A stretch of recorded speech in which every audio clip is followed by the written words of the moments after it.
بسم اللہ الرحمن الرحیم۔ السلام علیکم سامعین، کاشانہ بصیرت کا یوٹیوب چینل جس کتاب کو مل کر ہم پڑھ رہے ہیں وہ ہے پاکستان کے دینی مسالک۔ یہ ہے پارٹ نمبر 34 اور ہم پڑھ رہے ہیں اسماعیلیہ مذہب کے حوالے سے۔ آئیے مزید آگے جانتے ہیں۔ ہیڈنگ ہے آغا خانیوں کے بنیادی عقائد۔ لکھا ہے دور حاضر میں آغا خانیوں کے بنیادی عقائد بیان کرنے کا حق سب سے بڑھ کر ان کے امام پرنس کریم آغا خان کو پہنچتا ہے۔ آغا خانی امام مختلف مواقع پر اپنی طرف سے اپنے ماننے والوں کے نام دستور جاری کرتے رہتے ہیں۔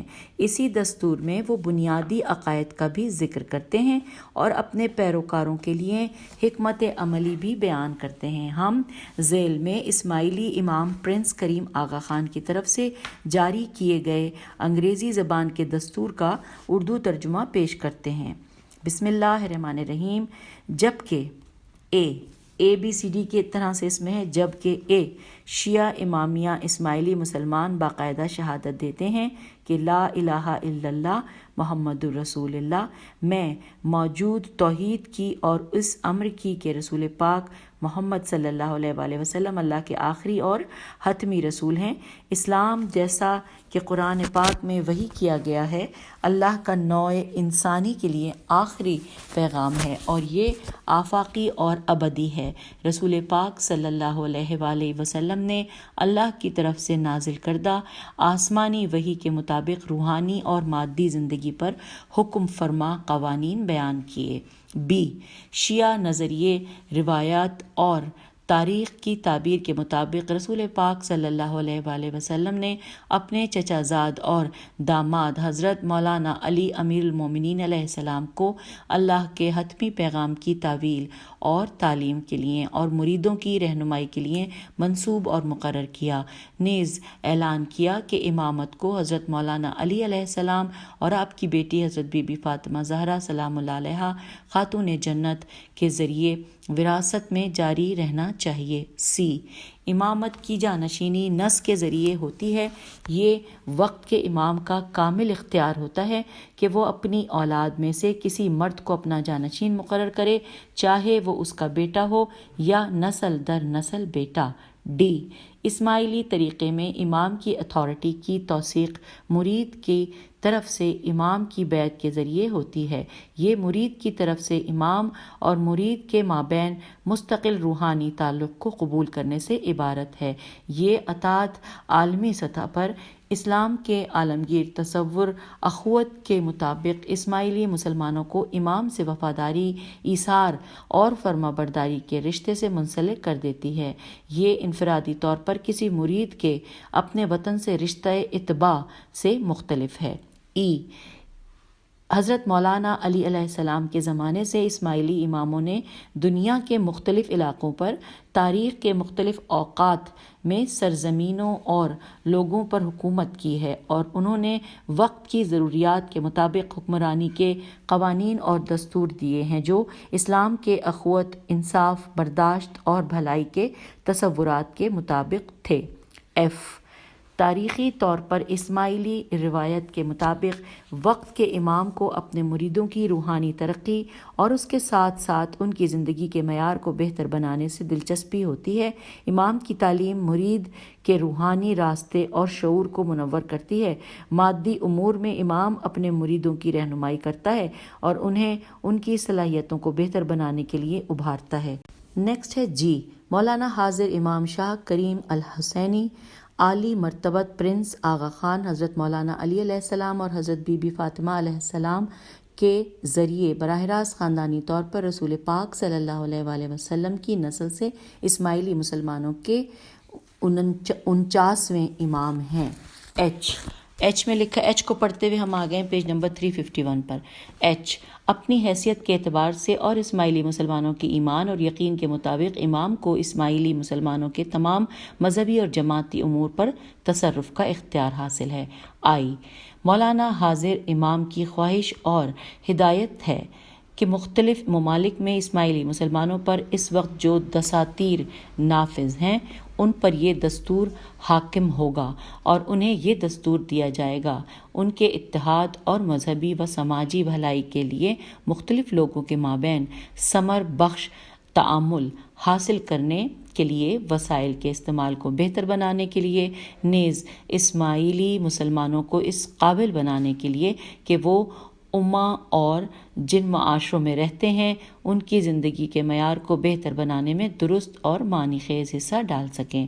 لہٰذا حاضر امام کی حیثیت سے اپنا مذکورہ اختیار بروئے کار لاتے ہوئے میں شاہ کریم الحسینی آغا خان حکم دیتا ہوں کہ شیعہ، امامی، اسماعیلی مسلمان جہاں بھی ہوں تمام اوقات میں اس دستور کے پابند رہیں گے، اس کی روش کے مطابق ان پر حکم فرمائی ہوگی۔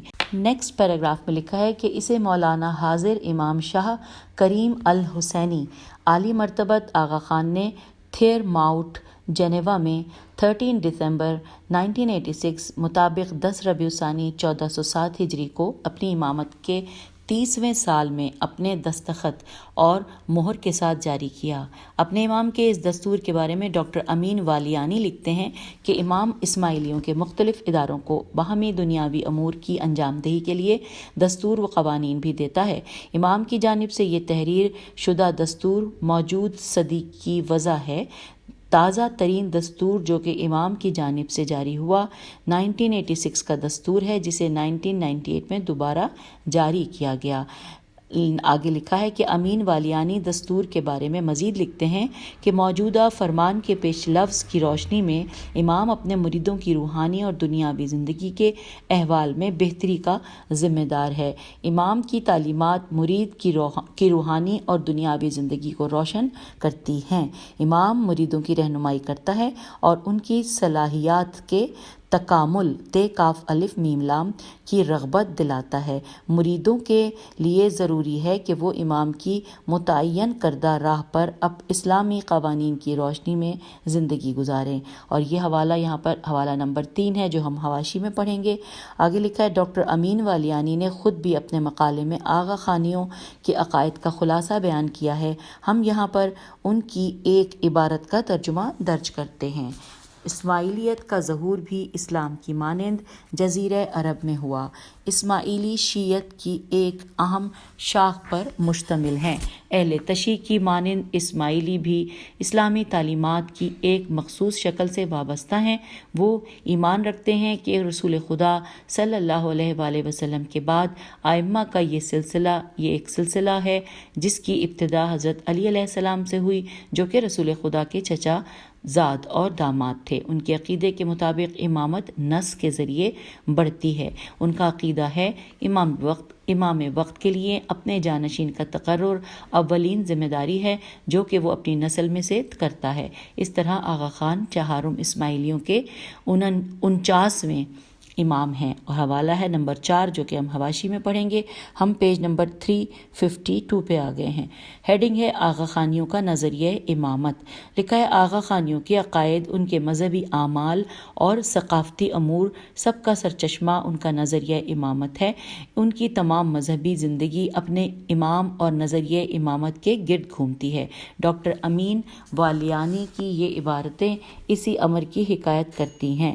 امام تمام تر دینی اور دنیاوی معاملات پر اتھارٹی رکھتا ہے، جیسا کہ ترقی کے ادوار کے ساتھ ساتھ اصول و قوانین میں انفرادی اور اجتماعی سطح پر تبدیلی کی ضرورت بدیہی ہے۔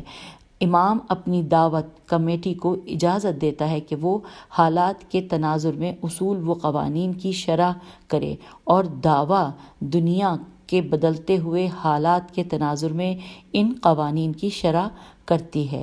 اسماعیلیوں کے نزدیک امام سے تمسک اور امام کی ہدایات کی روشنی میں وضع کردہ راہ یعنی طریقت ہی وہ راستہ ہے جس کے ذریعے مذہبی مقاصد کو حاصل کیا جا سکتا ہے۔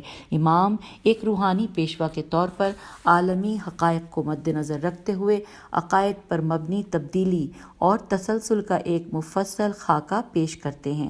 پچھلی نصف صدی میں مذہبی عقائد کے اظہار کے بہترین ذریعوں کی تلاش کے لیے متعدد کانفرنسیں منعقد کی جا چکی ہیں۔ ان کانفرنسوں میں بعض عقائد جو کہ ابتدا سے ہی موجود ہیں ان کو سامنے لایا گیا، ان کے اطلاق پر زور دیا گیا تاکہ اسماعیلی کو اپنی اہمیت کا اندازہ ہو سکے۔ یہاں پر حوالہ نمبر 5 ہے جو کہ ہم حواشی میں پڑھیں گے۔ آگے لکھا ہے کہ امام سے تمسک اور وابستگی کے لیے ڈاکٹر امین والیانی بیعت کو ضروری قرار دیتے ہوئے لکھتے ہیں کہ امام سے تمسک رکھنے والے مرید کے لیے پہلا فرض بیعت ہے۔ بیعت کے بعد مرید اپنی زندگی امام کی ہدایات کی روشنی میں گزارتا ہے۔ بعض چیزیں مرید کے روزانہ کے واجبات میں سے ہیں، جن میں نماز، دعا، مال، امام کی ادائیگی شامل ہے۔ اس کے علاوہ مرید امام کی محبت اور عقیدت میں چند امور انجام دیتا ہے جو کہ واجب نہیں ہیں۔ یہاں پر حوالہ نمبر 6 دیا ہوا ہے جو کہ ہم حواشی میں جانیں گے۔ اور اب نئے پیج پر ہم آ گئے ہیں 353 اور یہاں پر ہیڈنگ ہے قرآن۔ لکھا ہے قرآن حکیم پر ایمان کا ذکر تو آغا خانیوں کے امام پرنس کریم آغا خان کے مندرجہ بالا دستور میں بھی ہے، تاہم قرآن سے استفادہ اور اس کے مطالب پر عمل درآمد آغا خانیوں کے نزدیک امام ہی کی معرفت سے ہوتا ہے، جیسا کہ ڈاکٹر امین والیانی کہتے ہیں کہ اسماعیلی فرقہ دوسرے اسلامی فرقوں کی مانند اسلامی اصول و قوانین سے ہی اپنے عقائد اخذ کرتے ہیں، جیسا کہ قرآن میں درج کیے گئے ہیں، تاہم اسماعیلیت میں امامت کو مرکزی مقام حاصل ہے۔ امام ان اصول و قوانین پر روزمرہ زندگی میں عمل کرنے کے لیے راہ عمل واضح کرتا ہے۔ یہاں پہ حوالہ نمبر 7 ہے جو ہم حواشی میں جانیں گے۔ اگلی ہیڈنگ ہے آغا خانی اور مذہبی احکام۔ مندرجہ بالا عبارات پڑھ کر ایک عام مسلمان کے ذہن میں سوال پیدا ہوتا ہے کہ مذہبی احکام کے بارے میں آغا خانیوں کا طرز عمل کیا ہے۔ عام مسلمانوں کو جب آغا خانیوں کے سے سابقہ پڑتا ہے تو وہ دیکھتے ہیں کہ ان کے ہاں مسجد نہیں بلکہ جماعت خانہ ہوتا ہے، ان کی مسجد سے اذان کی آواز نہیں آتی اور وہ خانہ خدا میں حج پر بھی جاتے دکھائی نہیں دیتے، جبکہ دوسری طرف بہرے ان ظواہر اسلامی پر کاربند دکھائی دیتے ہیں۔ کیا اسماعیلی نظاری نون زے الف رے چھوٹی ہے نظاری مذہب کے احکام کو تسلیم نہیں کرتے؟ یہ ایک ایسا سوال ہے کہ جو ہر کوئی آغا خانیوں کے بارے میں جاننا چاہتا ہے، کیونکہ آغا خانی مذہب کے ظاہری احکام میں دیگر مسلمانوں سے مختلف نظریہ رکھتے ہیں۔ آج کے اسماعیلیہ نظاریہ دیگر مسلمانوں کی شریعت کی توضیح اور تشریح سے متفق نہ ہوتے ہوئے شریعت کی روحانی اور تمثیلی تشریح کے قائل ہیں، جس کی بنیاد تاویل پر ہے۔ یہی وہ وجہ نظر آتی ہے کہ مذہب نظاریہ کے ماننے والے شریعت کے تمام احکامات کے ظواہرات کو قبول نہیں کرتے۔ ان کے نزدیک شریعت کی جو توضیح امام الوقت کرتا ہے وہی ظاہر شریعت بھی ہے اور اس کی روح بھی ہے۔ بہرحال صورتحال کچھ بھی ہو، دور حاضر میں اسلام کے احکامات کو سمجھنے اور اس پر عمل کرنے کا طریقہ کار مذہب اسماعیلیہ کا دیگر مسلمانوں سے بالکل الگ اور مختلف ہے۔ تاریخی طور پر ائمہ نظاریہ میں سے 2 ائمہ ایسے گزرے ہیں جنہوں نے اپنے محبین کو شریعت کی تاویلی حقیقت بتاتے ہوئے اپنے ماننے والوں کو دین کے ظاہری احکام سے آزادی دلائی۔ ان میں پہلے ائمہ الموت کے امام حسن بزرگ ہیں۔ الموت کے امام حسن نے ایک منفرد نظریہ قیامت پیش کیا جس کو اسماعیلیہ عقیدت قیامت بھی کہتے ہیں۔ اس کے مطابق دین کے ظواہر کی اہمیت مذہب اسماعیلیہ میں باقی نہیں رہی۔ اس نظریے کا خلاصہ فرہاد دفتری یوں کرتے ہیں: ان میں پہلے ائمہ الموت کے امام حسن بزرگ ہیں۔ سامعین، میں یہاں ساتھ ساتھ بتاتی چلوں کہ یہ جو الف لام میم واو تے ہے اس پہ کچھ بھی زیر زبر پیش نہیں ہے۔ ہو سکتا ہے یہ الموت کہلاتا ہو سکتا ہے یہ الموت کہلاتا ہو، یا لیکن میں اپنی جو مجھے سمجھ میں آ رہا ہے وہ پڑھ رہی ہوں، لیکن معذرت چاہتی ہوں اسماعیلی لوگوں سے کہ اگر میں غلط پڑھ رہی ہوں تو درگزر کیجیے گا اور مجھے ان باکس ضرور بتا دیجیے گا کامنٹس میں۔ جی آگے چلتے ہیں۔ لکھا ہے کہ ان میں پہلے ائمہ الموت کے امام حسن بزرگ ہیں۔ الموت کے امام حسن نے ایک منفرد نظریہ قیامت پیش کیا جس کو اسماعیلیہ عقیدہ قیامت بھی کہتے ہیں۔ اس کے مطابق دین کے ظواہر کی اہمیت مذہب اسماعیلیہ میں باقی نہیں رہی۔ اس نظریے کا خلاصہ فرہاد دفتری یوں تحریر کرتے ہیں: حسن بن محمد بن بزرگ نے رمضان 559 ہجری میں الموت کے دامن میں نماز بجماعت کے میدان میں رو بغرب ایک منبر بنانے کا حکم دیا اور ممبر کے چاروں ستونوں کے ساتھ 4 رنگوں یعنی سفید، زرد اور سبز رنگ کے 4 بڑے بڑے علم نصب کیے۔ اس کے بعد 17 رمضان 559 ہجری 8 اگست 1164 عیسوی کو انہوں نے اپنے علاقے کے لوگوں کو پہلے ہی الموت طلب کر لیا۔ اس میدان میں جمع ہونے کا حکم دیا۔ لوگ جمع ہو گئے تو حسن نے اعلان کیا انورٹڈ کاما زمانے کے امام نے تم پر اپنی برکات اور رحمتیں بھیجی ہیں، انہوں نے تمہیں اپنے خاص بندوں میں شامل کیا ہے اور تم کو اغلال شریعت سے رہا کیا ہے اور قیامت تک پہنچایا ہے انورٹڈ کاما کلوز۔ حسن اپنے خطبے کو مکمل کرنے کے بعد ممبر سے نیچے اترے اور نماز عید کی 2 رکعتیں ادا کیں۔ اس کے بعد حسن نے لوگوں کو اپنے ساتھ دسترخوان پر بلایا اور افطار کرنے کا حکم دیا۔ حسن نے اسی عید کو عید القیامت کا نام دیا۔ عین یہ دال، الف لام، قاف یہ الف، میم تے جو ہے گولتا ہے نام دیا اور لوگوں نے خوشیاں منائیں۔ اس کے بعد ہر سال 17 رمضان کو نظاری عید القیامت مناتے تھے اور اس دن جشن منعقد کرتے تھے۔ میں دوبارہ اس جملے کو پڑھتی ہوں کہ اس کے بعد ہر سال 17 رمضان کو نظاری نون ز الف ر چھوٹی عید القیامت مناتے تھے اور اس دن جشن منعقد کرتے تھے۔ حوالہ ہے 8 نمبر ہم حواشی میں پڑھیں گے کہ کس کتاب کا حوالہ ہے۔ آگے چلتے ہیں، لکھا ہے اس روحانی روش میں منظم کرنے والی دوسری شخصیت امام حسن بن محمد بزرگ آغا خان سوم کی ہے، جس نے اسماعیلیت کو ایک خاص انداز میں منظم کیا۔ یہ وہ شخصیت ہے جس نے مذہب نظاریہ کو ایک جماعت کے طور پر شناخت کروایا۔ یاد رہے کہ مذہب نظاریہ ایران سے بر صغیر میں منتقل ہونے کے بعد آغا خانیت کے نام سے مشہور ہوا۔ سر سلطان آغا خان سوم نے اپنی جماعت کو دیگر شیعوں سے ممتاز کرنے کے لیے متعدد اقدامات کیے ہیں۔ فرہاد دفتری ان اقدامات کو یوں تحریر کرتے ہیں کہ ان ہدایات کے مطابق 1910 عیسوی تک آغا خان سوم نے دوسرے ممالک کے قاسم شاہی نظاریوں کی طرح اپنے ایرانی مریدوں کے مذہبی اعمال و رسومات میں بھی بعض تبدیلیاں متعارف کروانے کا آغاز کیا۔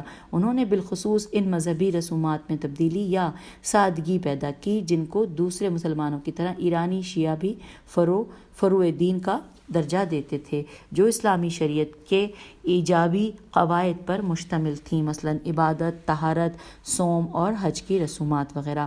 اس وقت ایرانی نظاری یہ رسومات غالباً تقیہ کی خاطر زیادہ تر اثنا عشری شیعہ طریقے کے مطابق انجام دیتے تھے۔ اس وقت میں نے غلط پڑھ دیا تھا، اس وقت نہیں، اس وقت تک ایرانی نظاری یہ رسومات غالباً تقیہ کی خاطر زیادہ تر اثنا عشری شیعہ طریقے کے مطابق انجام دیتے تھے، مگر اب ان کے لیے لازم تھا کہ ایک مذہبی جماعت کی حیثیت سے اپنے آپ کو بڑی حد تک اثنا عشریوں سے جدا کریں اور اپنا تشخص بحال کریں۔ مثال کے طور پر اس کے بعد انہوں نے اپنی روزمرہ عبادات کے آخر میں تمام قاسم شاہی ائمہ کے ناموں کو پڑھنا لازم کیا۔ اسی طرح مخصوص مواقع پر مسجدوں میں اثنا عشریوں کے ساتھ شامل ہونے اور محرم کے موقع پر شیعوں کے ساتھ ماتم کی رسم ادا کرنے کی بھی حوصلہ شکنی کی گئی، اس لیے کہ نظاریوں کے پاس زندہ اور حاضر امام موجود تھے اور کسی متوفی امام کی یاد منانے کی انہیں کوئی ضرورت نہیں تھی۔ حقیقت یہ ہے کہ انہیں صرف ان مذہبی فرائض پر عمل کرنے کی ضرورت تھی جن کی توثیق یا اجرا براہ راست ان کے زندہ امام کرتے تھے۔ تاہم آغا خان نے اپنے مریدوں کو ہدایت کی کہ وہ ان رسومات کی حقیقت اور باطنی اہمیت سے آگاہ ہوں، اور انہوں نے اس بات پر بھی زور دیا کہ قطع نظر مسلک یا عقیدے کے تمام مسلمان اسلام کے بنیادی ارکان میں لازماً شریک ہیں۔ اور یوں یہ گفتگو یہاں پر ختم ہوتی ہے۔ حوالہ نمبر 9 ہے جو ہم حواشی میں پڑھیں گے، اور اب ہم آگئے ہیں پیج نمبر 355 پر۔ آئیے آگے مل کر پڑھتے ہیں۔ ہیڈنگ ہے مذہب سے جماعت تک۔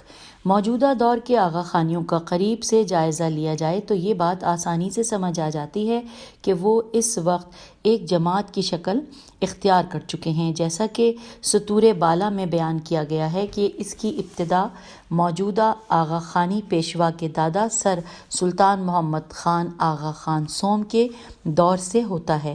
آغا خان سوم نے اپنی جماعت کی اصلاح اور تشخص کے لیے جو اقدامات کیے تھے ان کی حقیقت کا صحیح ادراک جماعت کا ممبر ہی کر سکتا ہے۔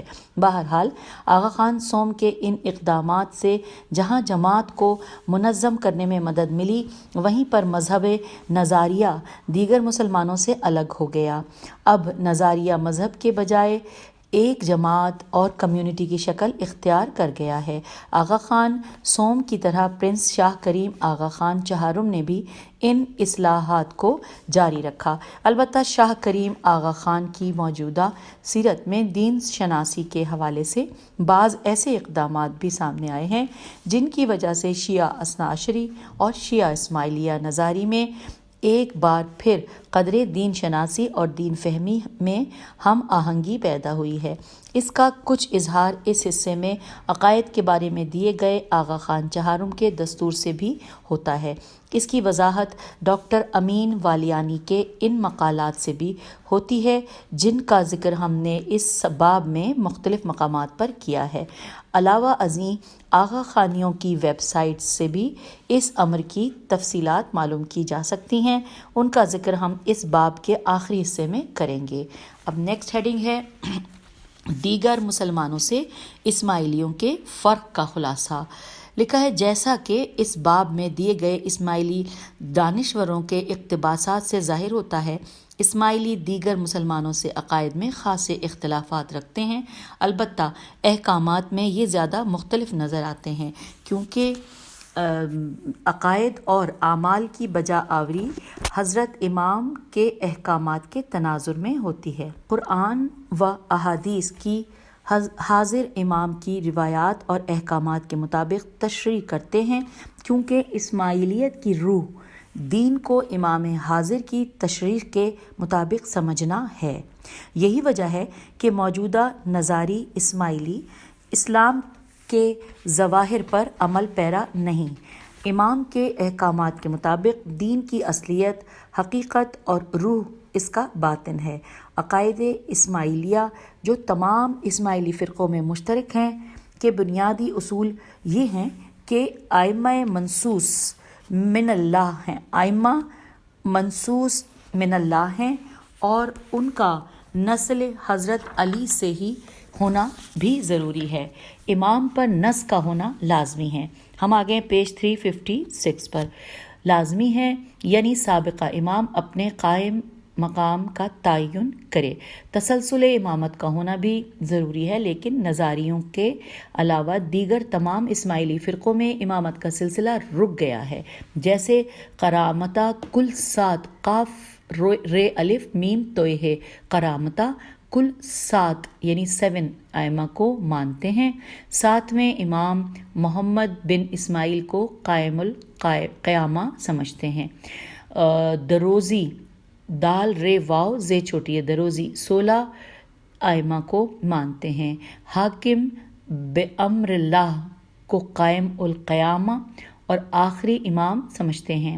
پھر لکھا ہے مستعلوی میم سین تے عین لام واو چھوٹی ہے، مستعلوی 21 یعنی 21 ائمہ کو مانتے ہیں۔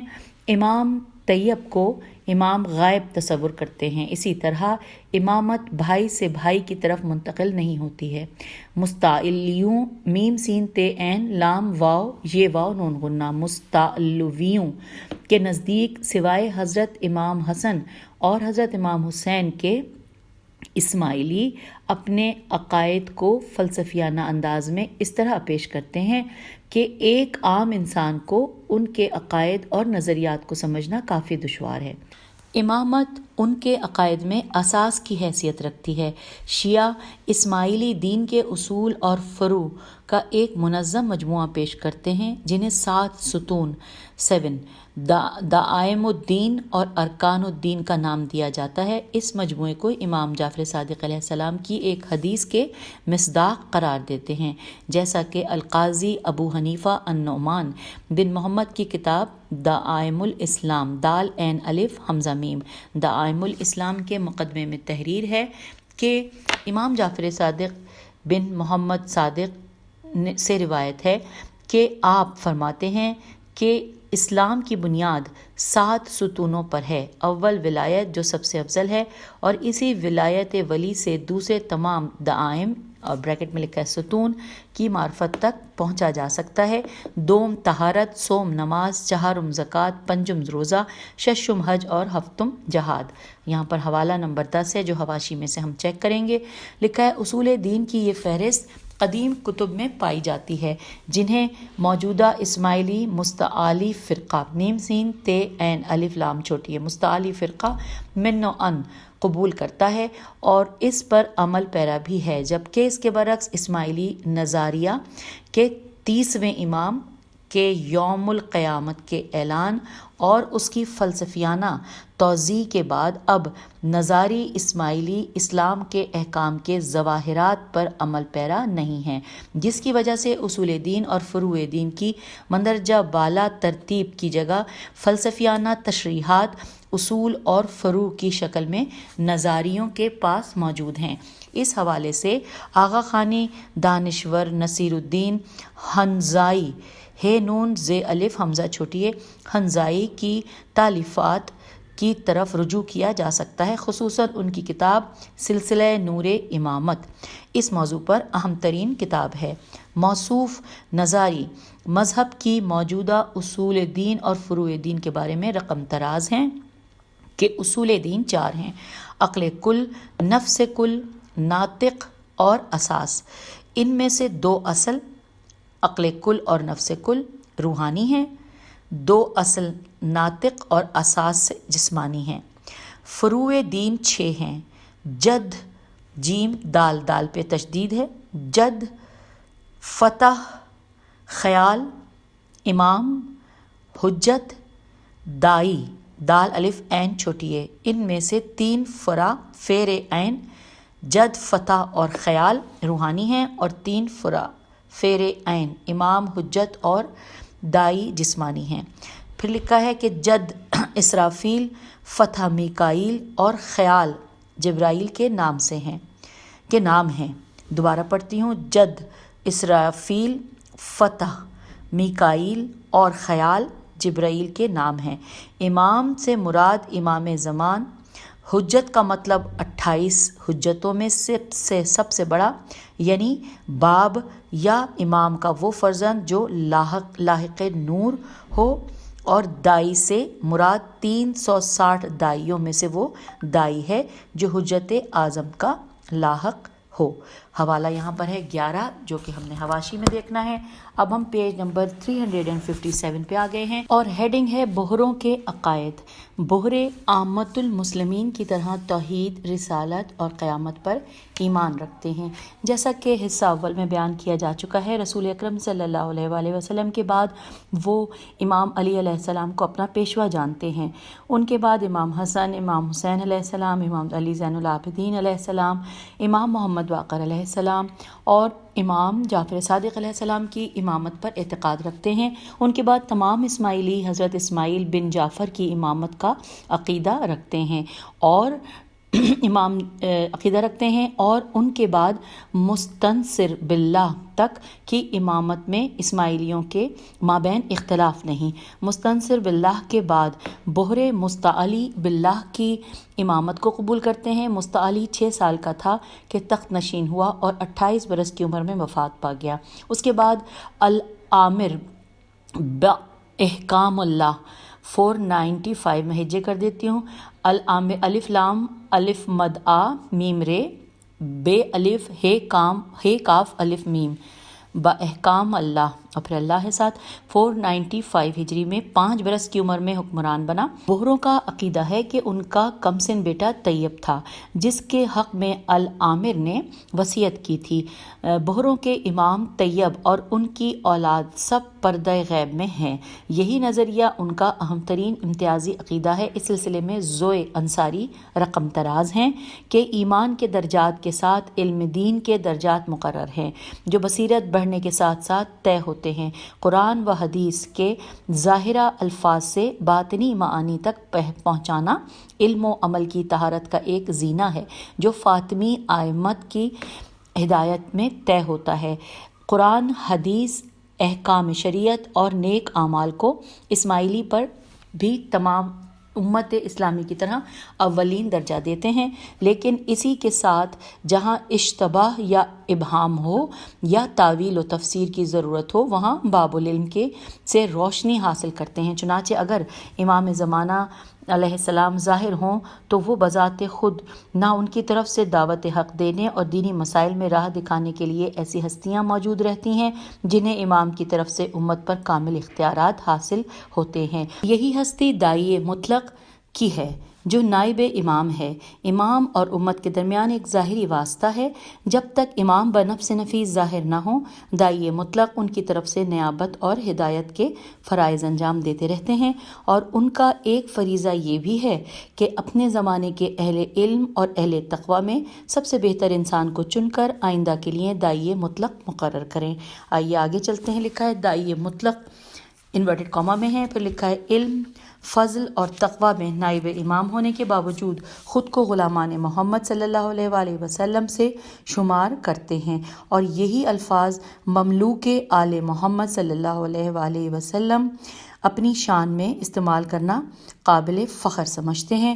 پھر لکھا ہے کہ امام طیب کے بعد 12ویں صدی عیسوی ائمۃ فاطمیین کا سلسلہ نسل در نسل جاری تو ہے، لیکن منظر عام پر نہیں بلکہ سطر میں ہے، سین تیرے سطر میں ہے، اور امام زمانہ کی ہدایت کی روشنی میں داعی مطلق نیابت کے فرائض انجام دیتے ہیں۔ یہاں پر حوالہ نمبر 12 جو کہ ہم حواشی میں پڑھیں گے، اور اب ہم آگے ہیں پیج نمبر 358 پر۔ ہیڈنگ ہے عصمت امام۔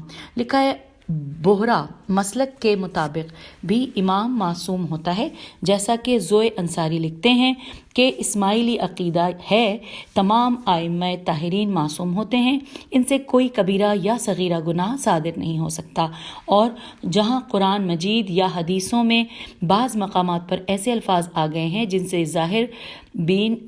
ظاہر بین نظر کو مغالطہ ہوتا ہے کہ انبیاء یا اماموں سے گناہ ہو سکتا تھا، وہاں علم اہل بیت کی روشنی میں پتہ چلتا ہے کہ ان الفاظ کے معنی کیا ہیں۔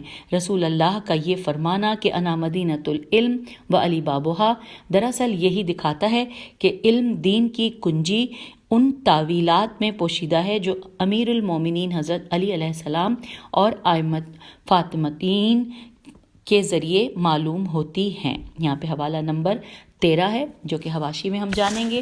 اگلی ہیڈنگ ہے ائمہ کی نیابت کا سلسلہ۔ بہروں کے ہاں چونکہ اس وقت ائمہ کی نیابت کا سلسلہ جاری ہے، ان کا نظریہ یہ ہے کہ نیابت کا یہ سلسلہ خود ان کے ائمہ کی زندگی میں بھی جاری تھا، اور ان کی طرف سے نقیب یا ترجمان مقرر کیے جاتے تھے۔ چنانچہ زوئے انصاری اپنی کتاب فاطمی وراثت میں اس امر کی وضاحت ان الفاظ میں کرتے ہیں کہ حضرت علی علیہ السلام سے لے کر آج تک یہ سلسلہ جاری و ساری ہے اور ہمیشہ برقرار رہے گا۔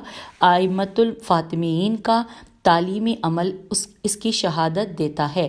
وہ اپنے زمانے کے سب سے ذی علم اور صاحب بصیرت لوگوں کو چن کر خود ان کی تعلیم و تربیت فرمایا کرتے تھے، اور ان کے ذریعے اپنا علمی، دینی اور تنظیمی پیغام دوسرے علاقوں تک پہنچاتے تھے۔ یہ حضرات امام کے نقیب یا ترجمان ہوتے تھے۔ سیدنا قاضی نعمان، سیدنا موید شیرازی اور سیدنا حمید الدین کرمانی بھی انہی میں سے تھے۔ فقہ کی تعویل، کلام پاک کی تفسیر اور فلسفے کی توضیح میں وہ دراصل امام کی ہدایت اور تعلیمات کی اشاعت کرتے تھے۔ نیکسٹ پیراگراف میں ہے کہ مصر میں فاطمی حکومت قائم ہونے سے پہلے بھی یہ عمل جاری تھا، حکومت ختم ہونے کے بعد بھی جاری رہا۔ یمن کو خاص طور پر اس مقصد کے لیے چنا گیا، بہت سا فاطمی ادب وہاں منتقل کر دیا گیا۔ فاطمی امام المستنصر باللہ کی طرف سے سیدنا علی بن محمد الصلیحی الف لام صاد لام یہ ہے چھوٹیے یمن میں حجت تھے، اور انہوں نے جب حج کی اجازت حاصل کرنے کے لیے اپنے خاص مددگار سیدنا الملک بن مالک کے پاس روانہ کیا تو وہ وہیں روک لیے گئے۔ اور سیدنا موید شیرازی کے مکان میں رکھا گیا تاکہ اس عرصے میں ان کی ذہنی تربیت ہو جائے۔ اس کے بعد جب وہ یمن واپس آئے تو انہوں نے اپنے بیٹے سیدنا یحییٰ کو اس تعلیم خاص سے سرفراز کیا، اور ان کے بیٹے سیدنا یحییٰ بن ملک نے پہلے داعی مطلق سیدنا زویب بن موسیٰ کو اسی طرح فاطمی عقائد خصوصاً تعویل و حقیقت کی تعلیم دی۔ غرض کے اول امام سے ذہنی تربیت اور طہارت کا جو سلسلہ شروع ہوا تھا وہ تمام حالات میں سینہ بسینہ جاری ہے۔ یہاں پر حوالہ نمبر 14 جو حواشی میں ہم جانیں گے، اور ہم آگے ہیں پیج نمبر 359 پہ لکھا ہے۔ یہ بات قابل ذکر ہے کہ ضوء انصاری کی کتاب فاطمی وراثت بحروں کے دینی مرکز الجامعۃ السیفیہ کی طرف سے شائع کی گئی ہے۔ بحروں میں غائب امام کے نائب کی حیثیت تقریب بین المذاہب، یہ انورٹڈ کاما میں ہے، تقریب بین المذاہب اور دیگر شیعہ ادارے اسی طرح بیان کرتے ہیں۔ ملاحظہ ہو کہ بحروں کے امام اور ان کے جانشین سب غائب ہیں۔ یہ بحروں کا اہم ترین اصول عقیدہ ہے، اور جو داعی ہیں وہ امام کے حکم سے اس کے جانشین بنتے ہیں۔ ان کی پہلی دینی کتاب قرآن ہے۔ صرف داعی ہی قرآن کے باطن تک رسائی حاصل کر سکتا ہے۔ حدیث و سنت رسول اکرم صلی اللہ علیہ وآلہ وسلم بھی ان کے منابع دینی میں شامل ہیں۔ بحرے خدا کی وحدانیت پر یقین رکھتے ہیں اور مفہوم خدا نہایت مجرد اور دور از ذہن ہے۔ بحرے رسول اکرم صلی اللہ علیہ وآلہ وسلم کو خاتم الانبیاء اور اپنے داعی کو رسول کی صلاحیتوں کا حامل سمجھتے ہیں۔ تو سامعین، یہاں پر ہم 359 پیج کے اوپر ریڈنگ کا اختتام کرتے ہیں۔ انشاءاللہ اگلی آڈیو میں نیکسٹ پارٹ میں ساتھ مل کر پڑھیں گے۔ خدا حافظ، فی امان اللہ۔